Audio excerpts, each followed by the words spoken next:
আমি জানি না আপনারা এই ধরনের কোয়েশ্চেন এখন পর্যন্ত আপনাদের কাস্টমারের কাছ থেকে শুনছেন কিনা, বাট আমাদের অনেক ক্লায়েন্ট এই ধরনের কোয়েশ্চেন আমাদের ওনার যে কাস্টমার ওনাদের কাছ থেকে শুনছে যে, "ভাইয়া নরমালি যে আপনাদের পোস্টগুলা এগুলো আমাদের সামনে এখন আর আসে না কেন?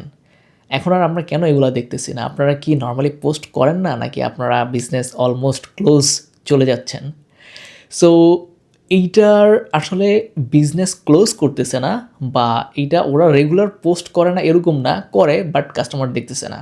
এটার মেইন কারণ হলো যে ফেসবুক এখন অর্গানিকলি টোটালি রিচ দেয় না বললেই চলে। ওরা অফিসিয়ালি বলে যে 20% ওরা নর্মালি যেই ফলোয়ার আছে বা এঙ্গেজমেন্ট দেয়, বাট অরিজিনাল সিনারিওটা এইটা কখনোই দেয় না, এর থেকেও কম দেয়।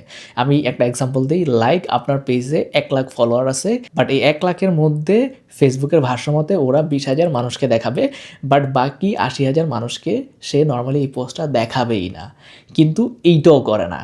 সো আপনারা যারা এই ধরনের কোশ্চেন ফেস হন, এইটার একটা সমাধান আছে, সেটা হলো যে আপনাকে অডিয়েন্স মেক করতে হবে এবং তাদেরকে অ্যাড দেখাইতে হবে। এটার আসলে অল্টারনেটিভ কোনো কিছুই নেই।